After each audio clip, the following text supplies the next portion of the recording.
Coucou tout le monde, je suis devant l'hôpital. Alors je m'excuse par avance, j'ai encore pas tout à fait retrouvé ma voix, mais là je peux pas me taire en fait. Je sors de chez le médecin et je vous avoue que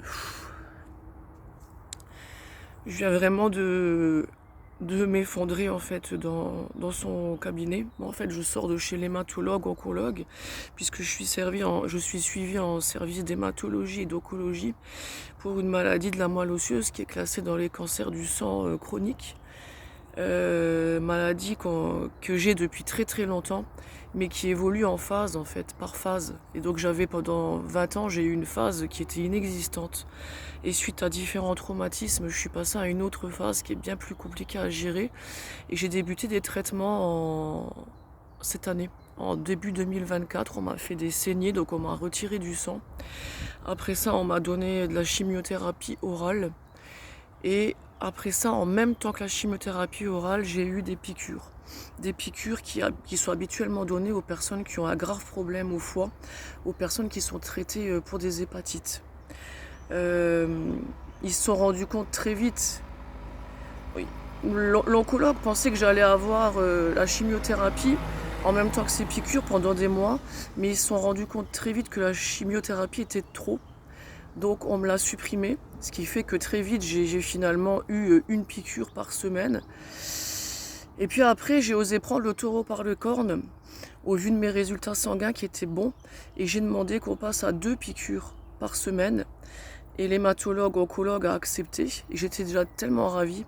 Et aujourd'hui j'avais rendez-vous avec elle et je voulais lui demander, mais je me suis dit que c'était peut-être trop tôt, parce que ça fait que depuis le début d'année en fait que finalement cette maladie est diagnostiquée à une autre phase plus difficile.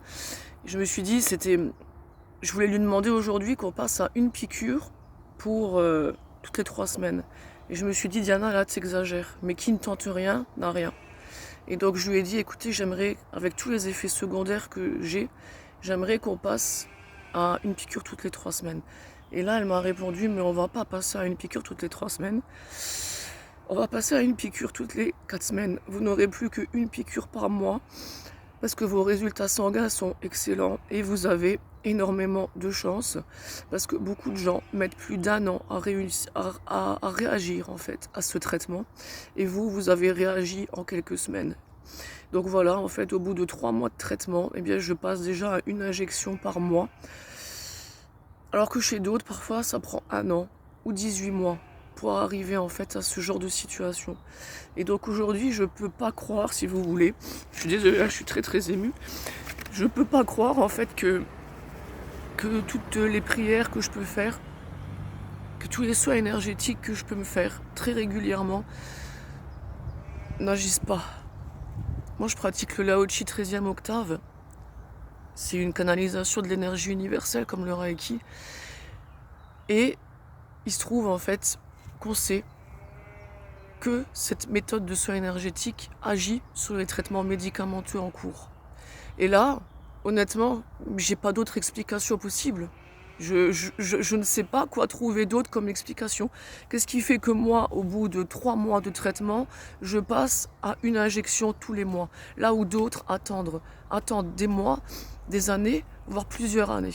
Donc aujourd'hui, comme m'a dit le médecin, eh bien oui, je suis extrêmement chanceuse. Voilà, j'ai un cancer chronique du sang qui, je le rappelle, n'est en rien comparable à d'autres cancers, puisqu'en fait, il n'atteint pas d'autres organes du corps. Voilà, il reste dans la moelle osseuse. Mais les traitements sont quand même, c'est pas forcément facile. Et là, le fait de passer à une piqûre tous les mois, j'ai l'impression de revivre en fait. Je suis vraiment très heureuse et je voulais partager ce moment avec moi, même si avec vous, mais avec moi aussi, même si je pleure et même si j'ai la voix cassée. Je vous embrasse.